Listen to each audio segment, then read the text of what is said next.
Hello, I'm Dr. Stephen Olmos, and today I'd like to talk about chronic headaches.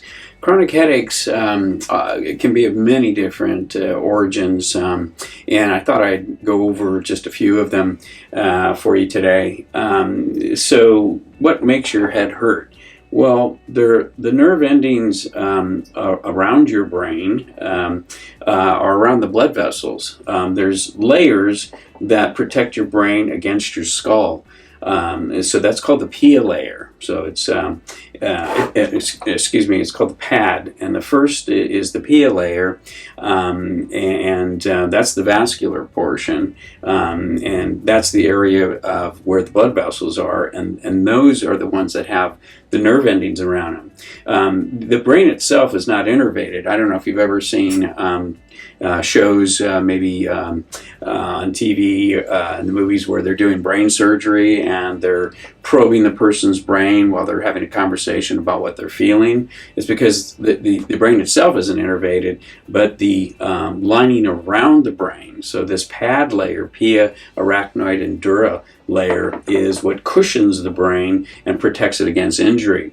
However, sometimes blood vessels can swell, like represented here, and as they swell, then they push against these nerve endings that make your brain hurt. So that would be a vascular or type headache, and a good example would be a migraine. Okay, so that's where you have the nerve endings that are hypersensitized by different stimulus. Could be problems like in your jaw joint, inflammation from that, inflammation from your nose. Both of these things now excite the nerve endings and around your brain, and so then you're very susceptible. So people with these kinds of problems are going to have systemic issues, so inflammation generally throughout their body. There are headaches that come from your neck. You can have injuries to your spine. Those situations can be the result of trauma, maybe a motor vehicle accident, whiplash, this sort of thing. You get tearing of the ligaments, so the vertebrae are displaced, pinching nerves, and that then radiate to the back of your head.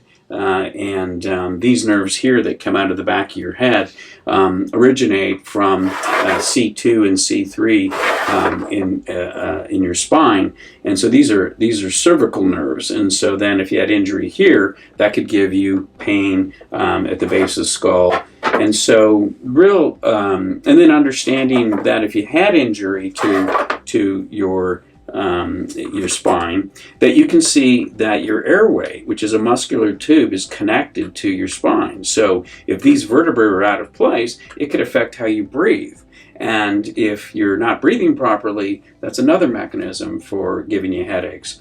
So chronic inflammatory problems of the nose, sinusitis, these kinds of things, they all cause inflammation and mouth breathing that result in headache as well. So some headaches are vascular, some are mechanical, like we're speaking of, and some are musculoskeletal, clenching and this sort of thing from aberrant function or chronic pain. So there's lots of different origins of chronic headaches.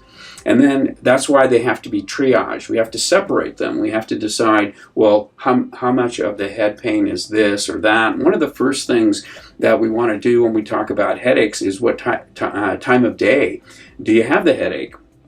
If you wake up, great, with no issues, but have headaches as the day goes on, well, very often those are postural headaches, and the head's probably displaced from being upright, and the strain and compression of the head on your neck or low back can generate those problems. So those are usually more postural problems. In other words, they're more musculoskeletal, okay? Whereas headaches that you have when you wake up in the morning, well, those can be, as I say, from breathing problems. You can be hypoxic, not enough oxygen to the brain, and or it could be muscle problems from clenching or mouth breathing with the fatigue. When you mouth breathe, it's very abnormal because, you should be breathing through your nose and your mouth should be closed when you sleep. But if your nose gets obstructed, you have to open your mouth. Well, these muscles that close your mouth get tired tired. And after a while, they have to contract in order to relieve themselves. And that constant contraction, opening, breathing, contraction back and forth, usually will present with a person having tension headache. So headaches are categorized into two major categories. There's many more, but essentially, to keep it simple, is you either have a secondary headache, which means you have a headache the result of some kind of pathology in your brain. Maybe there's a tumor, there's bleeding, maybe there's an injury from a trauma. But then most of the headaches people get are what's called primary.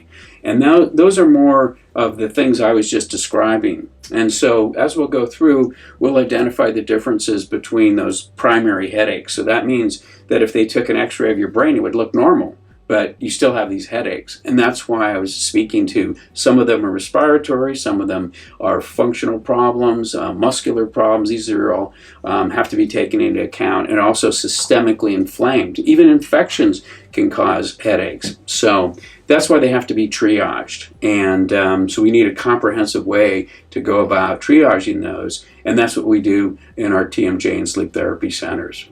Thank you.